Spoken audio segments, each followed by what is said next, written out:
guests here. Wait, but we don't have any guests. Well, Because there aren't any young dealers in the antiques trade. I've been hearing it every day. it's true. People hate antiques.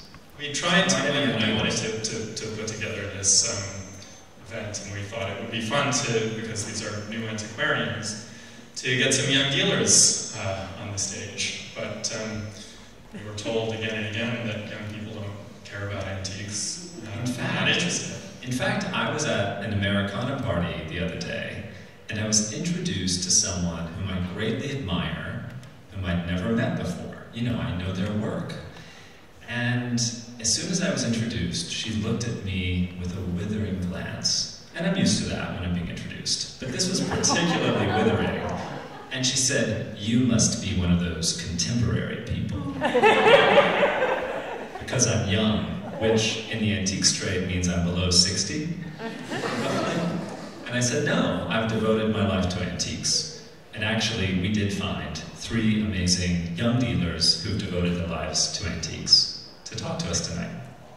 So we're going to start off with a young man who is the scion of a great old family firm here in New York, James Robinson, dealing in antique silver, close to my heart, and antique jewelry.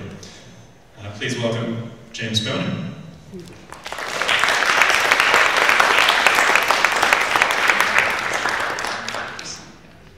Second, we have our dear friend, Rhea Murray of Lillian Nassau. She's an exhibitor at the show, and we're so glad she can join us tonight. And last but not least, hailing from Kentucky, exhibiting at the Winter Show for the first time, Taylor Thistlethwaite.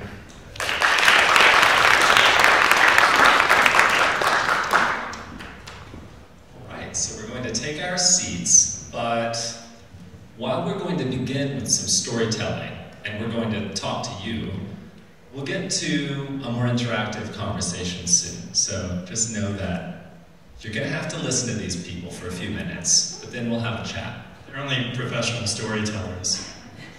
What could go wrong? And I want to say a quick thank you to our sponsor for this episode, Freeman's Auction House. Since 1805, Freeman's has been a part of the fabric of Philadelphia, helping generations of clients in the buying and selling of fine and decorative arts, jewelry, modern design, and more. Freeman's is now welcoming consignments for their spring 2020 American Furniture, Folk, and Decorative Arts auction. Visit freemansauction.com to request a complimentary auction valuation and speak with their specialists. Now, we have 5 people on stage and we have 5 objects. And I think that a very good place to start is with the most menacing objects in the room. And I think I probably don't need to tell you who brought the most menacing objects. Yes, he has a moustache. Hello. Hello, thank you. So I, as well as dealing in antique silver and jewelry, I personally enjoy antique arms and armor, and I've been collecting since I was about 6, and the first item that was purchased for me, obviously at 6 I had no money, was given to me by my grandfather, purchased here at the 1993 Winter Antique Show from Peter Feiner, one of the steadfast exhibitors here.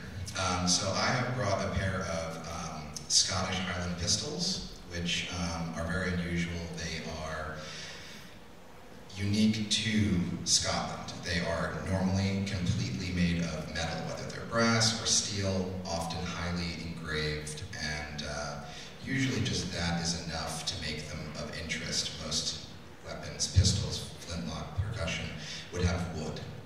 But, and pardon me, I'm going to read from my phone because I have a story about these. So these pistols were owned by an English or Scottish man who was part of a platoon called the Black Watch. And his name was Major Archibald Menzies. And he fought in the Battle of Quarterbras, June 16th, 1815. Now this battle was one of the battles that led up to Waterloo. The pistols themselves were made in the southeastern part of the Highlands in Scotland by a man named Thomas Murdoch, his family was very famous for making this style of pistol, and basically a lot of these weapons were carried by Scottish military officers, Scottish officers in the British military, and it was something that kind of distinguished them from English and Irish and Welsh officers, and it was something that was very unique to them. So the story that I'm going to tell is about actually the fight that Major Menzies found himself in. And this is actually from a book. I have the reference at the end, but not going to take the time to find it. This is a first-hand account of him fighting in this battle. So it starts saying, preferring to fight on foot in front of his men, he had given his horse to a drummer.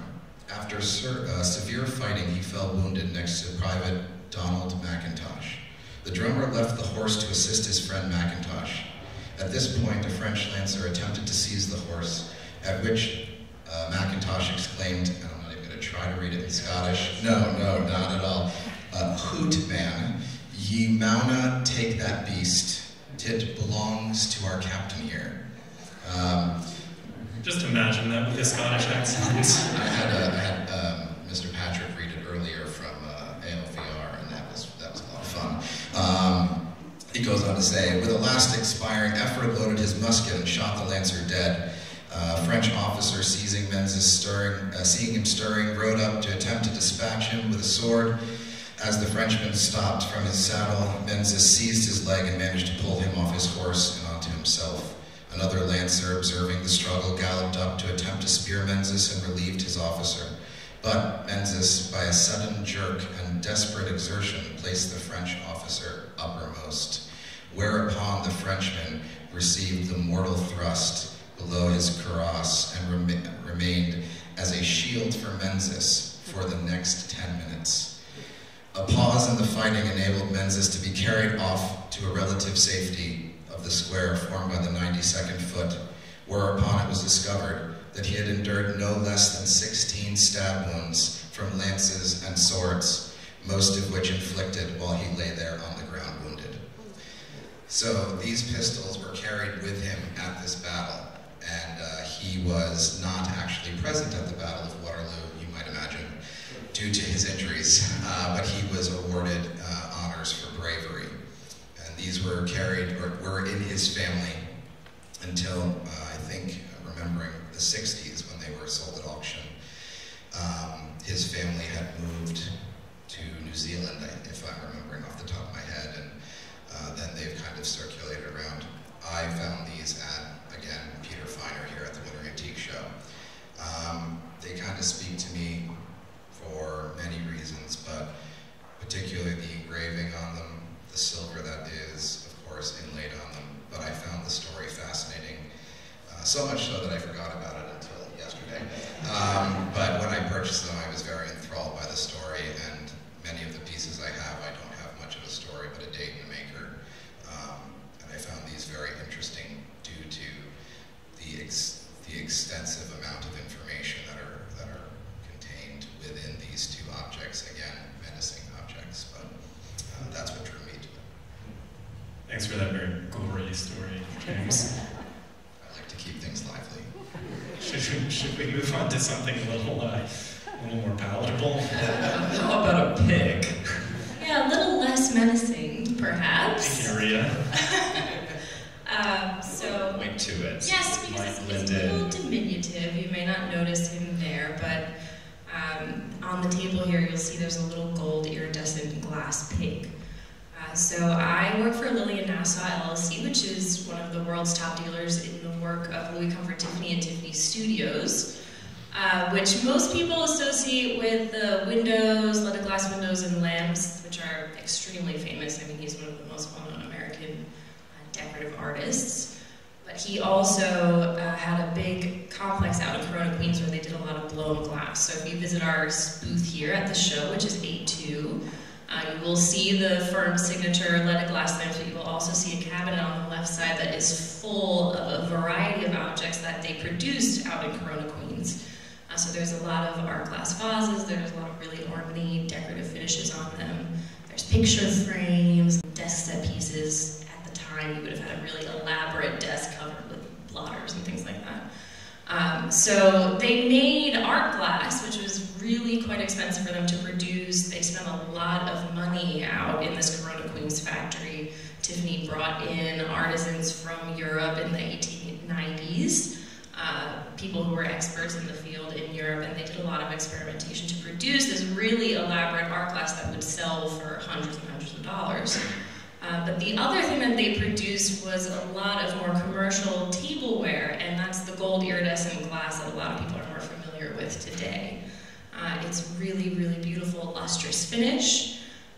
Actually, the man who apparently invented this, a lot of people just assume that Tiffany, and he encouraged this assumption very much, they assumed that he was actually in Corona blowing the glass, that he was in the furnaces, that he was designing the lamps.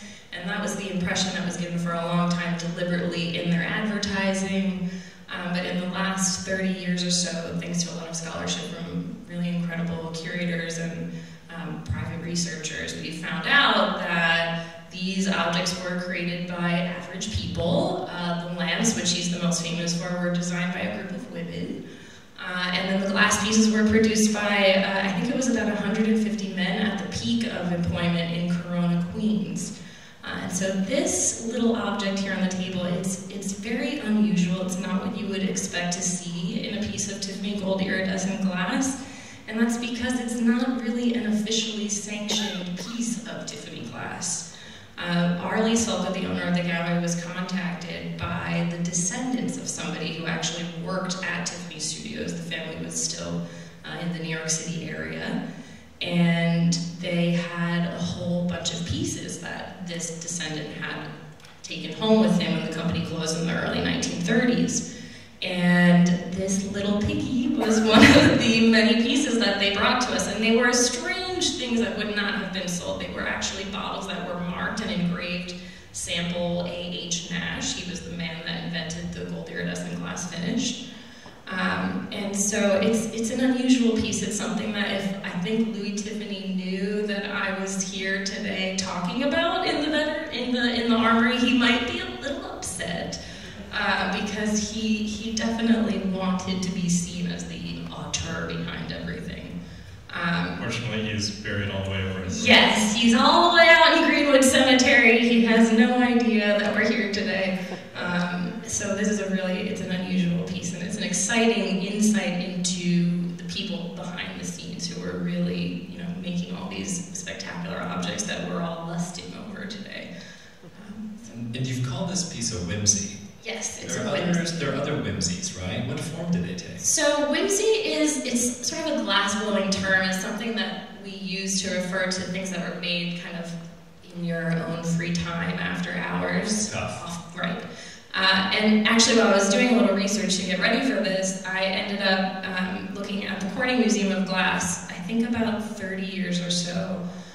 They were able to acquire from auction the actual notebooks of the man, Arthur Nash, who invented all of this glass. He was incredibly secretive. The notebooks literally have a lock on them, and he carried them around with him every day. He wouldn't let anybody into his laboratory, nothing like that. So he would literally mix all of the elements to create a batch of glass in his locked laboratory, and then bring them out to the glass blowers, because they actually had recorded incidents of people trying to steal their formulas, because the gold iridescent glass, when Tiffany invented this, was a huge popular thing. People were going crazy over it. And a lot of the other companies were trying to steal that formula. So while I was doing this research, I sort of dredged up some scans that I had for this talk of the actual Nash notebooks. And you have to sort of take them with a grain of salt, because they're written by both Arthur and his son, who was later employed by Tiffany. They were a little bit bitter about their relationship with Tiffany. There were some choice comments about Louis peppered throughout the pages. But there are also a lot of really fascinating stories about just day-to-day working at Tiffany Studios. And so Nash makes reference to something that he calls the glass parade. Leslie, the son, makes a reference to this. And so apparently there was one day where, for whatever reason, one of the old gaffers told him some story about all the glass blowers like spent an hour a day making a curious object, really, to sort of show off their skills, yeah. And so Nash then decided, well, let's do that again, like something to keep up the morale. So he gave them each an hour a day for a few weeks to work on their own object. And he sketched the ones that he remembered, and he called it the Glass Parade. And there was a whole set of instruments. They had a whole glass band. They had a flag, rippling in the wind. There were all these sort of funky little things that were just objects that they made to kind of play around and show off how much technique they had. So this is an example of that, a whimsy, something that they were just kind of playing around with. Brilliant. Okay. Well, Taylor, what you're going to talk to us about is not exactly a whimsy. There may be some whimsical carving on it. Tell us about it. There certainly is some whimsical carving on it, and the funny thing about it is we talk about Scottish Pistols and epic battles, and we talk about great New York institution of Tiffany. And my piece might have a little bit of both mixed in. So I brought today a great New York card table. And let me start with saying I am a first-time exhibitor here, and I found out I got in the show about 6 months ago. So when you find out you're in the winter show, you go, this is great, this is so exciting, oh my God, what am I going to bring? And I was doing some research and found out about a great New York card table. And it's one of these things when you walk into a room as an antique guy and you see it and you go, oh my God, this is great. And I was especially excited by this one because out of all the New York furniture that was ever made, I think the card table is the most attractive form. It has curves everywhere, big quadroony, very bold bone claw feet. And this one is very special because it's in the original surface with great, it's what us antique dealers or us brown wood people just melt for. And when you get and I was lucky enough to get the piece, but then we started looking into it. And the table is signed on the underside of the top, as well as the top of the frame, Lot. And the Lot family in the 18th century was one of the largest landowners in Brooklyn. And of course, the dealer here, Frank Levy, has done more research on these tables than any human on earth. So I have to give him so much credit for helping me dig into this table. End of the podcast. He's already a superstar, of course. When we got to looking into Lot, these tables have always been attributed to a partnership that was started in 1765 and lasted to 1775. And it was by Willett and Piercy. And Willett marries Piercy's daughter, so we've got some good connections there. And this is where we get into the war part. So when Willett, we have this 10-year period where these tables are being produced. Again, they're over the top. We have attributed them to some of the best families in New York. And Lot and Willett actually have some interconnections, so it makes perfect sense that this table belonged to the Lot family. Well, Willett, interesting enough, the war comes along, and he's like, well, time to stop being a cabinet maker, and it goes on to be a huge Revolutionary War figure, and is involved in several battles, and eventually, comes back and becomes mayor of New York, and also the vice governor of New York. So I think you go from cabinet making to politics. It might be a simple jump here. Is that in your future? Absolutely. Probably 2040, somewhere in there. Revere, yeah, absolutely. Can't use silver, guys. Yeah, plenty of precedent for that. Absolutely. So this is just this is a great example of not only great New York craftsmanship, but just a great thing that just came together for me at the right time. And as all antique dealers dealers know that's like the most exciting thing ever, is when something, a great story, a great piece just kind of falls into your lap, and then you like trace out all these little threads and go, oh my god, this looks so cool. And we don't have a picture of it, actually, because you had another object in mind that then a big collector came by and decided he was interested in. Yeah, so I had a great weathervane that was going to make an appearance. He was a pretty dog to go away with a pig, and then a friend who's helping me at the booth called and was like, we have somebody here who's here to look at the dog. So the dog and I went beeline back to the booth. So the dog was here, guys, just a few minutes ago. I really think this has to be understood to know what the winter show is all about. Material may be of museum quality, but it's a buying fair, and I love that about it. This guy might be on his way out of the door right now. Absolutely. Let's hope he finds a good home, because he's a good boy. Michael, speaking of buying, you brought an object that you bought yourself just very recently. It's true. I just got this fellow on my lapel, and I don't know a whole lot about him yet, because he's recently adopted. He may appear on that screen, but I want to lodge a disclaimer with you. He's not from the Winter Show. Apologies to Helen and to my fellow Winter Show committee members. I'm 33, and he's from eBay.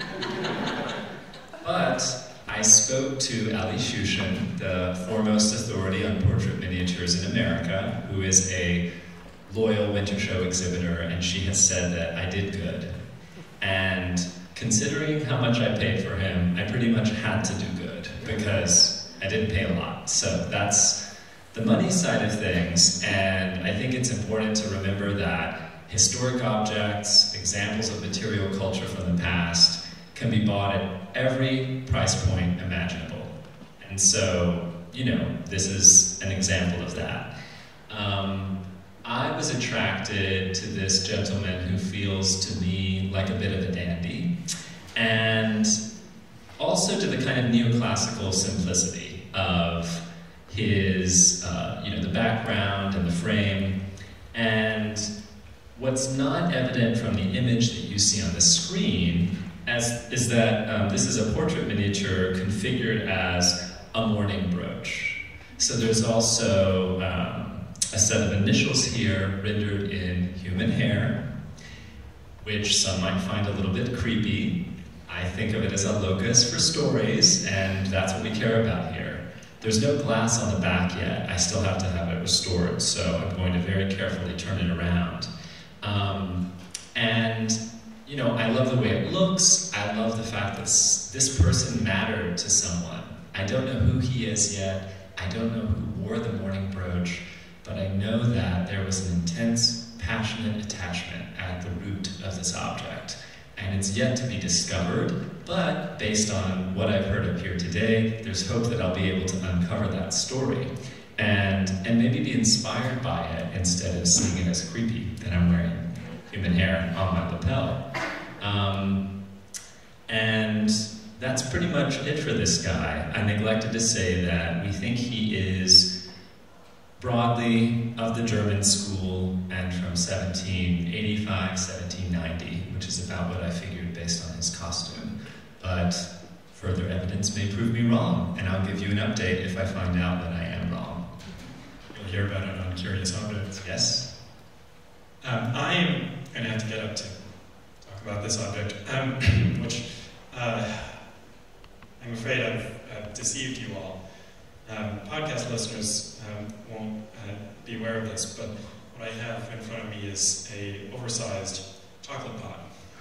However, that is not the object that I wanted to talk to you about today. The object is actually inside the chocolate pot. Give me a second here.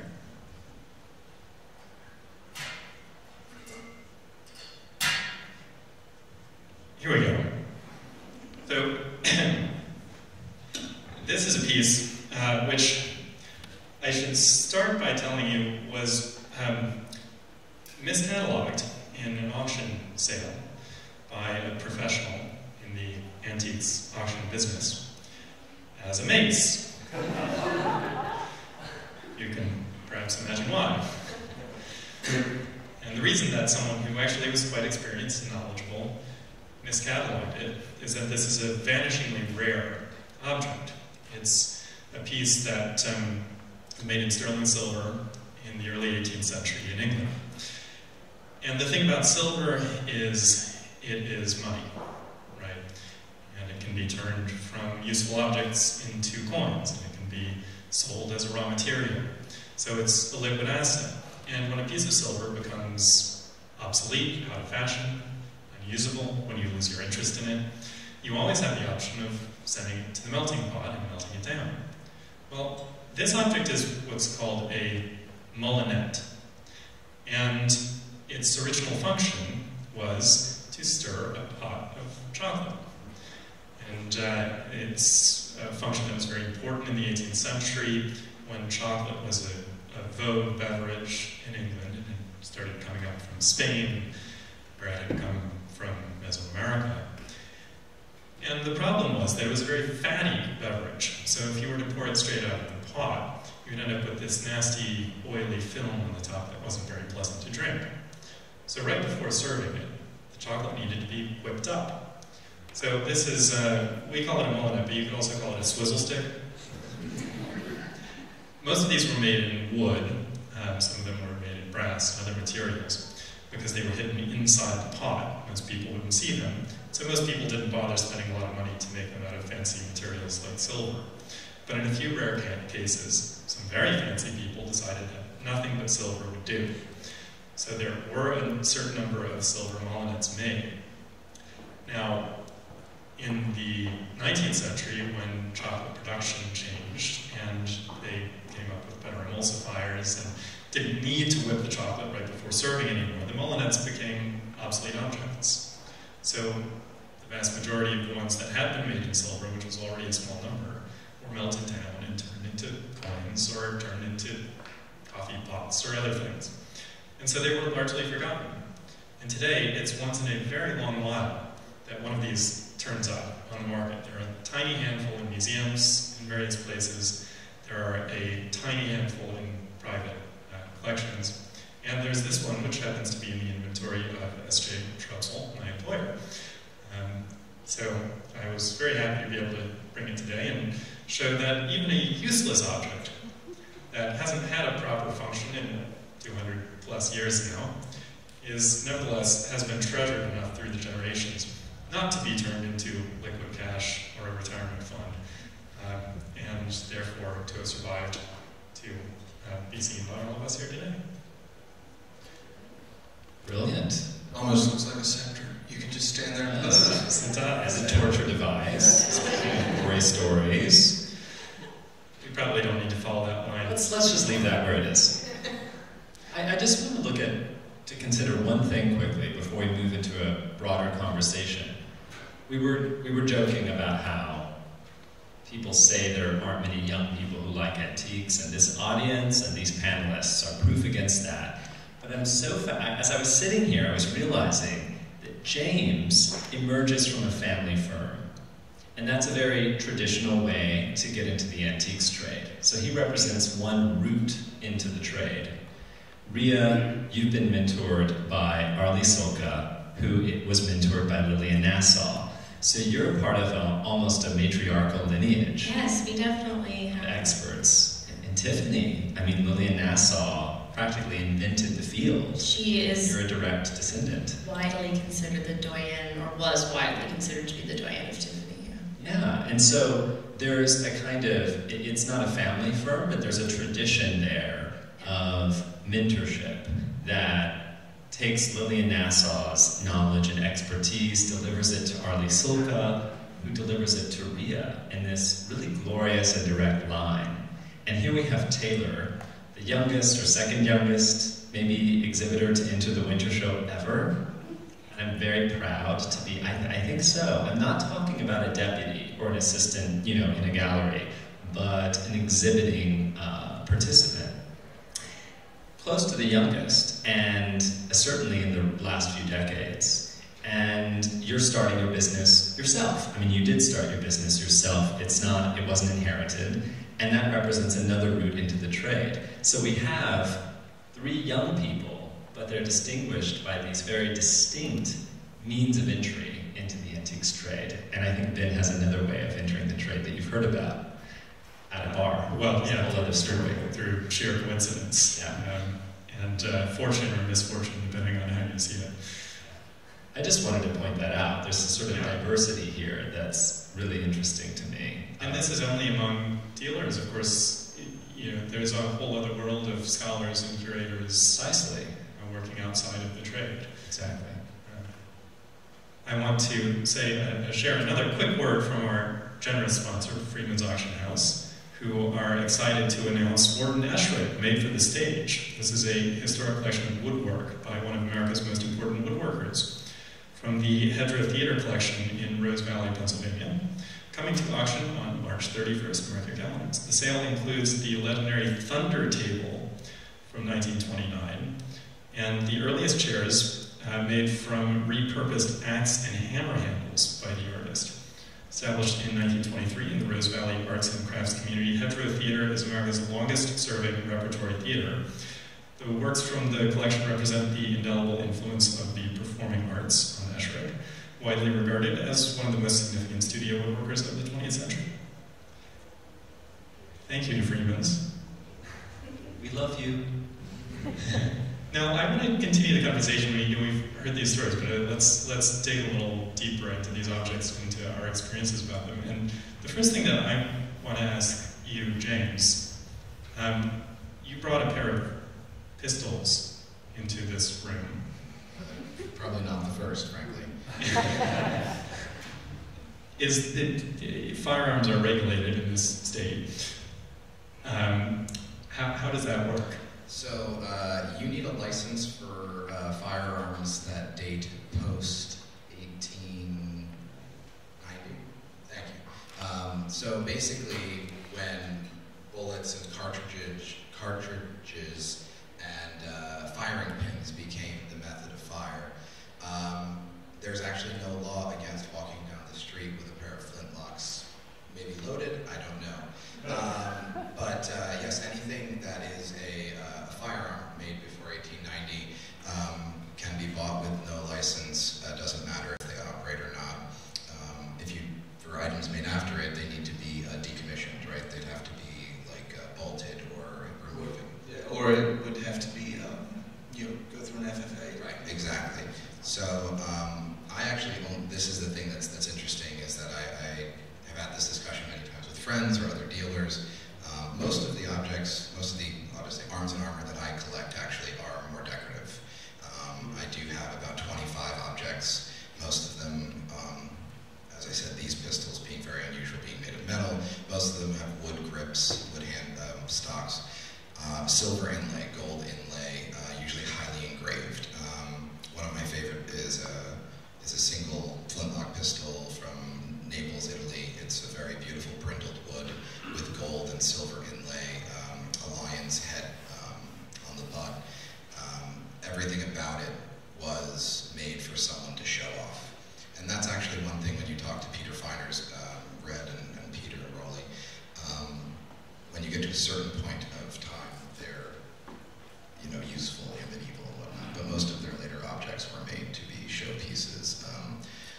I'm not really interested generally in having actually just a plain object, rifle with nothing on it, or a sword that was literally just made for killing, if I'm being completely honest.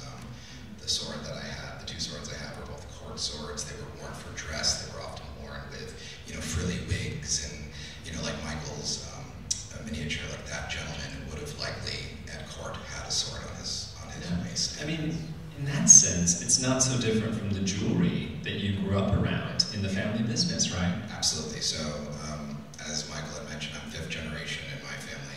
We opened in 1912. And recently, in the last 30, 40 years, we've become a big part in jewelry. Before, actually, we were Estrie Shrubsole, where we were primarily silver dealers. But, yeah, these things were ornamental. And even though men might have worn more jewelry at the time, when you would go to court, when you would go out, you would wear decoration in the form of, often you'll probably see in movies or in paintings, an elaborate, what you call sash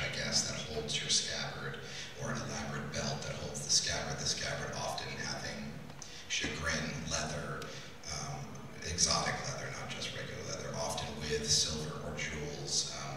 Actually, in France, only the royal family was allowed to have jewels, and often other people would use things like marcasite and enamel, which was allowed, and they would have these highly elaborate gold and enamel swords because they were literally like wearing a necklace for a woman or a brooch or whatever they wore at the time.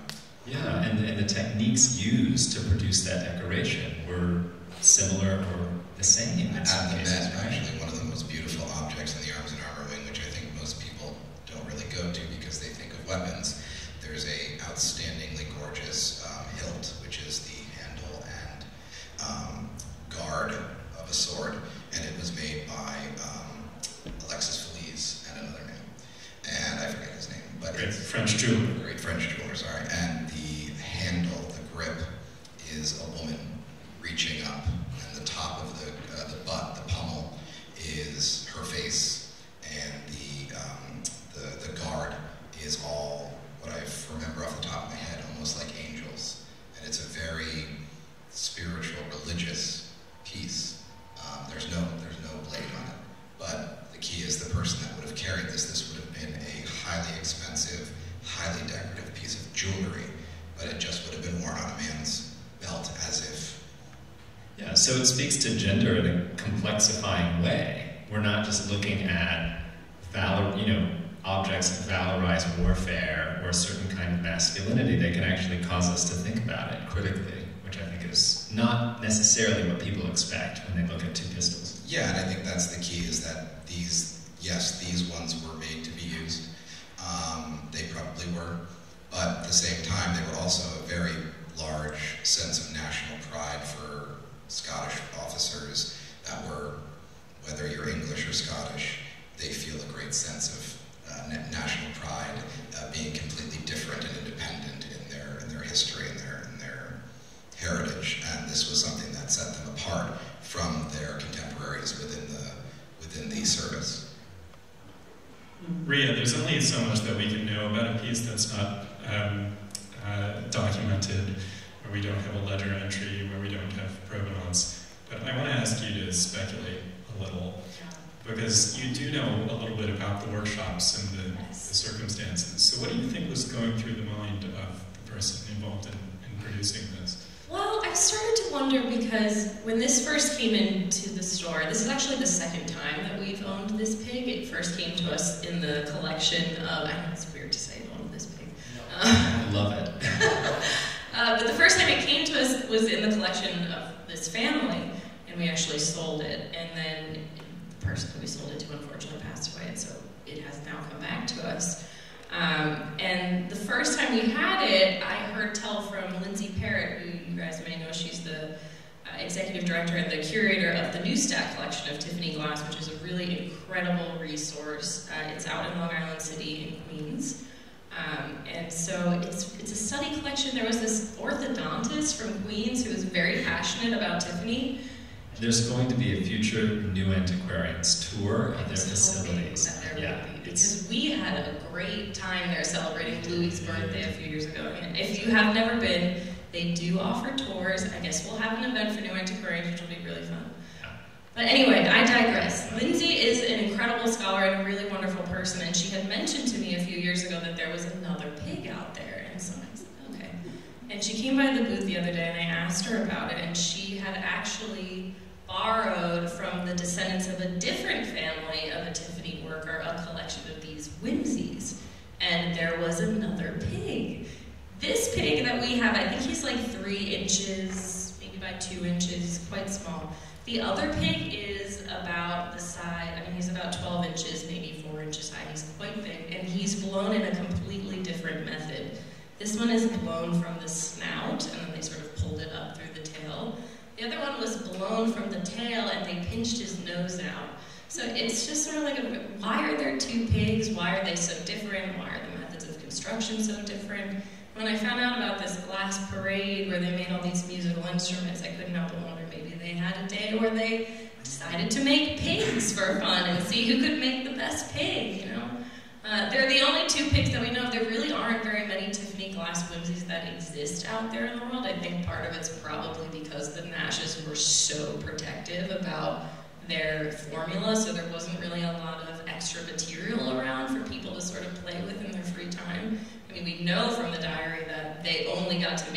exasperate stuff because he sort of relented and allowed them to have a little fun. So I wish I knew exactly how or why this was made. I mean, we do know that it went into the family, and we can tell from the condition of it that it's had an interesting life. The 4 little legs that are on the bottom, the way that they were put on was they were applied while they were hot, so the glass would actually pool and fuse with the body of the pig. I don't know if you can see it in the picture very well. And the same thing with the little ears. They were sort of plopped on while it was hot and then pinched so that they would get that shape. So we have found out after the fact that 3 of the 4 legs have been reattached with, and I will say one of them is not done very well. There's a lot of visible glue, but again, this was not like a Tiffany vase. It's not a Morning Glory vase. It sells for, you know, a lot, tens of thousands of dollars. So they weren't trying to repair this in a way to, you know, maintain the value. It could have just been, you know, this guy's kids were playing with it for fun and they broke the feet off and somebody just glued them back on. And broadly speaking, it could constitute a kind of accessible object that you might begin a collection with because of that, right? Absolutely, I think so. I mean, Tiffany, you know, as young dealers, and also I think we're all young collectors as well, Tiffany can seem very out of reach to us, I think. We know that lamps can sell for millions of dollars. The vases can sell for tens of thousands of dollars. But these pieces of more sort of unusual, sort of the cultural objects, the material objects that the firm was making, those definitely are much more attainable to people of our buying power, I guess I'll say. So speaking of people of our buying power, there's a lot of discussion, as we've already discussed, about the ways that young people are involved in the antiques trade and antiques collecting, and I think that synthesizing all of those discussions, one of the things we know is that the new generation of enthusiasts and dealers and curators will provide a new spin on things. So, for example, thinking about the chocolate pot, there's a lot of research being done now on foodways and on the material culture of food. So we're not just looking at this as a masterpiece of silver, we're looking at it through the context of the foodways that it was produced to serve, right? And I think that whether we look at the decorative qualities of the Pistols or at a whimsy instead of at a lamp or a vase, we're kind of looking at these objects in a slightly oblique way that constitute your contribution to discourse on curious objects. So Taylor, I want to look at this table through that lens. And while doing that, I'd also like to think about your booth at the Winter Show, which represents a cross-collecting perspective. Well, at the Winter Show, I was finally able to do a booth that I've always wanted to do. And I wanted to do 200 years of American design. Of course, for you Victorians and Tiffany people, I kind of glanced past that area a little bit. Yeah, that's not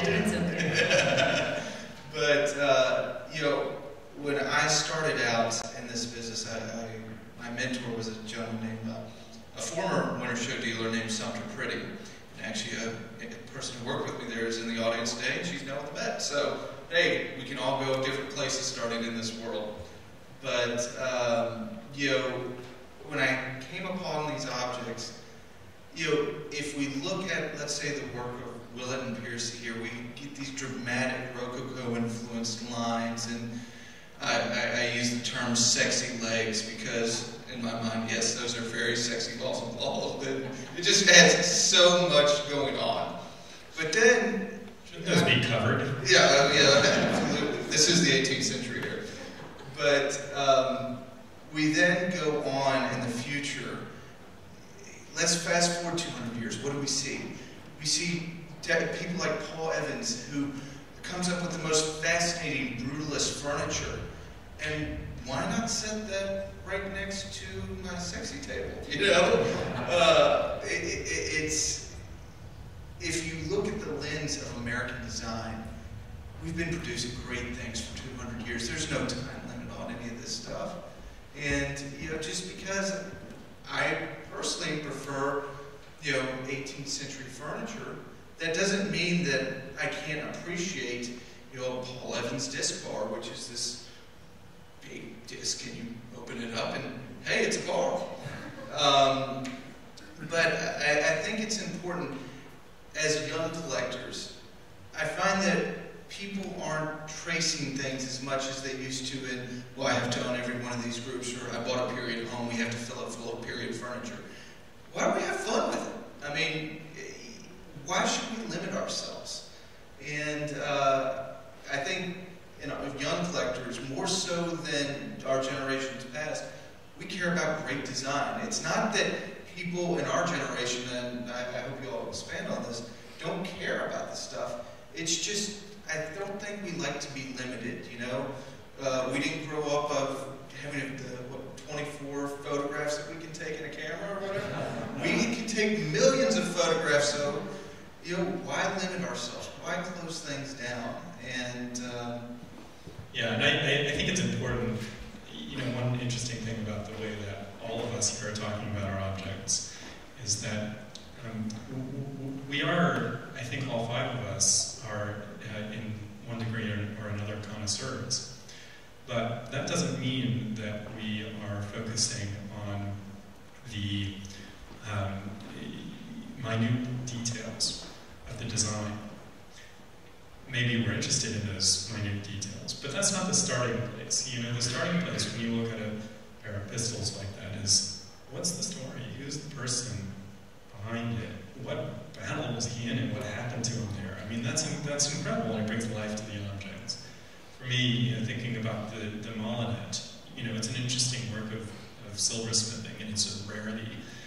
But more interesting to me than all of that is the story that it has to tell about dining customs, but also about globalization and transatlantic trade, and about the economy, and saving and investing, and the ways that people have thought about their assets over time.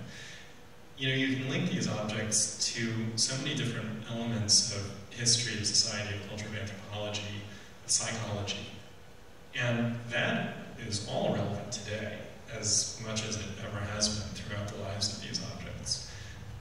So I think, you know, for many modern collectors, you know, those are the elements that really get us excited about these things. So what can they tell us about the people before us, and what can they tell us about ourselves?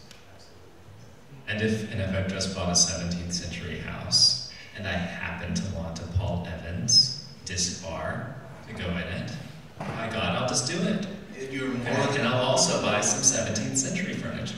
you know, tomorrow night I was actually planning on playing cards on my card table, so if you all come by for Young Collectors Night, maybe we will have a jolly good time.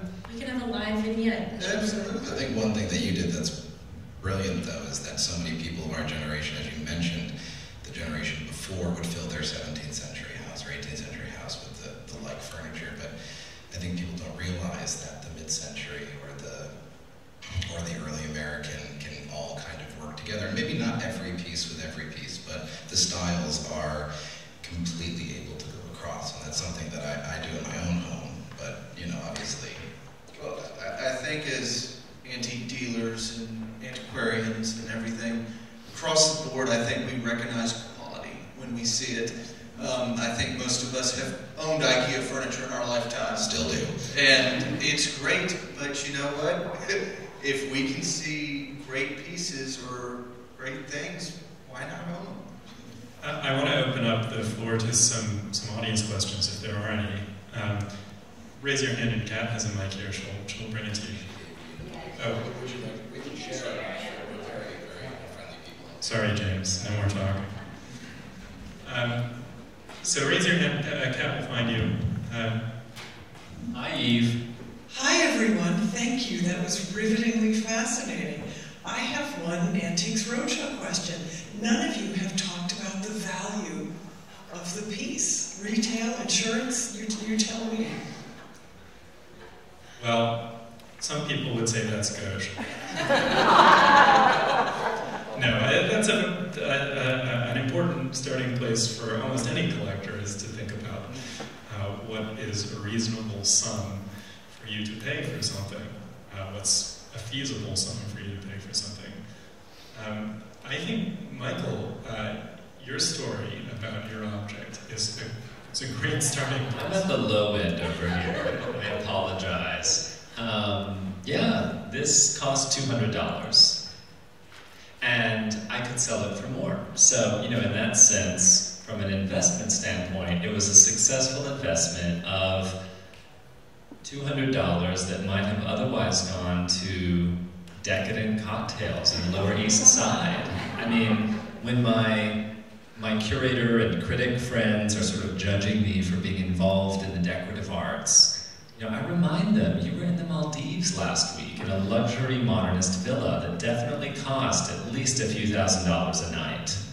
My late Baroque chair that I got on the side of the road is not as implicated in problematic labor practices as your villa in the Maldives, okay? I don't care if you're a curator at MoMA. So, yeah, I think that it's a great example of a starting point.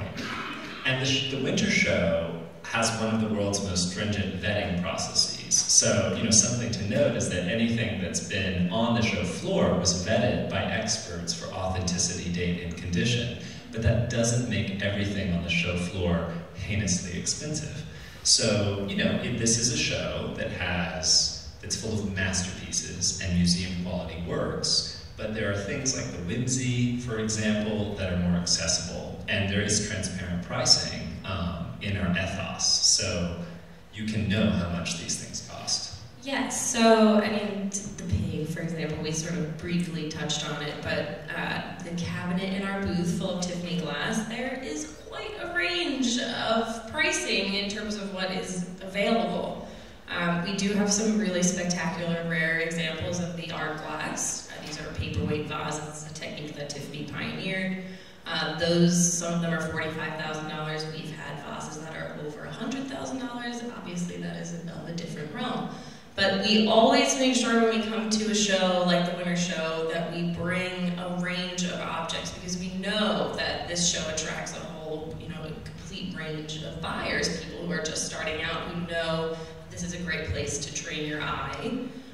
People who have been collecting for years, who know that there is a vetting process here that will, enable you to feel comfortable about purchasing something that you may not necessarily have the experience in collecting outside of a category you're not comfortable with.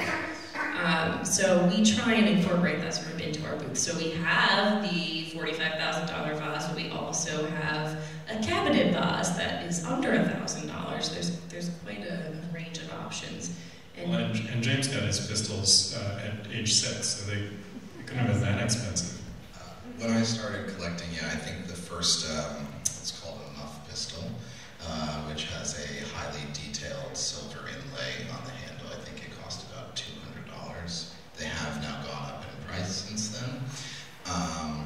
But that was then. I also will say that unfairly, since I've known them since I was 5, they do give me a very good number. So I would probably say that the insurance, if you'd like to know, is probably close to $16,000, but I didn't pay anything near that. But go ahead. I think most dealers at the show will also honor a Curious Objects listener discount. Yes, of course they all do. Just mention that. And Taylor, your Curious Object is possibly not quite as accessible, but I can give you great references. So. But wood furniture, I'm not going to say brown furniture because I almost lost my life a few years ago when I said that live on a tour of the Winter Show, and people were very mad at me, even though I didn't mean it in a pejorative way. Wood furniture is incredibly accessible right now. Everybody should go out and buy wood furniture and stockpile it and fill your homes with it because it's never been as accessible. Absolutely, and for the beginning collector, you can buy a great, American chest of drawers for a very reasonable price. This isn't that reasonable. This table is kind of a one-in-a-lifetime opportunity, but I will say at Sotheby's and Christie's, it has tripled and quadrupled in price, and examples very similar to this. I'm asking $285,000 for the table, but And you just carried it over here willy-nilly from the back. Absolutely. I have to say, when you live with this stuff, you have a lot more fun. I ate dinner at it one night too, which most people would cringe at that, but I'm like, it's in my living room, why not? This is actually one thing, not to put down museums, but that's actually one thing that I find very interesting, is that we live with these items, we use them. I mean, I drink out of silver sometimes for fun. I was at Truxell the other day, and you were drinking water out of an antique silver mug, because we can. But the key is very environmentally friendly. Antiques are green. But the whole key is that I was talking with another dealer, and even though, of course, museums spend a lot of money to restore and protect, and they're very important to our society, the thing that's always very interesting is sometimes when you have these objects and they pass over to a museum, they become white glove objects, but yet we deal with them every day, and we take care of them just as well, and we care for them just as much. But yeah, and it's interesting, as a collector. Michael, you talked about weekending in the Maldives. I think we can all relate. And Mr. Rice, please take us. That's the next top down right now. But there's this idea. I'm a broken record player. You've heard me talk about this on the podcast before. But there's this idea that younger generations in this country are interested really in experiences rather than objects. And I just want to turn that concept on its head because I think it's true. I also think that if you're investing in the right objects, that those objects are experiences that you can have every day of your life. Yes. And it's an experience that only grows in power, in importance, and emotional impact with every time that you use it. So if your trade-off is a fun night of cocktails versus buying a nice pewter tankard that you can take home and fill with cocktails or something else and drink out of that for the next 10 years, 30 years, 50 years, that seems in some cases to me like a very reasonable trade-off. Yeah, and we don't have to use the objects for the function they were designed to serve. Maybe with a hot chocolate pot we should. I mean, I'm thinking about, it's January, like, let's do this. Just as long as we don't have to use a 15th century chocolate recipe. I think there's some Swiss Miss in the dealer's line. Well, Swiss Miss, and we also have a Mexican in the audience who I think has some ideas about how chocolate should have been prepared in the 18th century that maybe, weren't so current in the colonies in America. But I'm thinking about a party I went to about a year ago on the Lower East Side, where a young antiquarian who is involved in Young Collectors Night and will be here tomorrow had set out a silver Monteith or a tureen sort of object. I can't remember quite which. For shame. For shame, I know. I mean, the night was a blur because some cocktails were consumed. But it was full of ice, and it was full of beers and wine, and the room was candlelit, and there were Imari plates glistening on the walls, and this was the apartment of a very young couple. And I think it was just so charming that they had put beers in, let's call it a Monteith. That's the most fun configuration of this juxtaposition.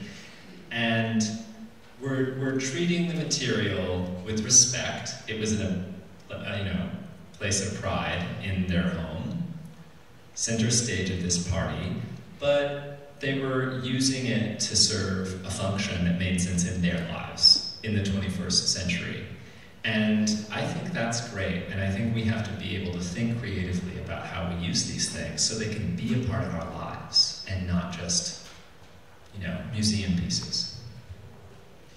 Do we have more questions, Ben? We've only taken about 20 minutes to answer the first one. Thank you, Eve. Anyone else? No more burning curiosity. Well, we're going to have a wine reception now, and so if you develop any questions over wine, feel free to ask us, or our brilliant panelists who will have much more to say if you just poke them. And you know where to find many of these objects around the show floor if you have the chance to visit. So, a huge thank you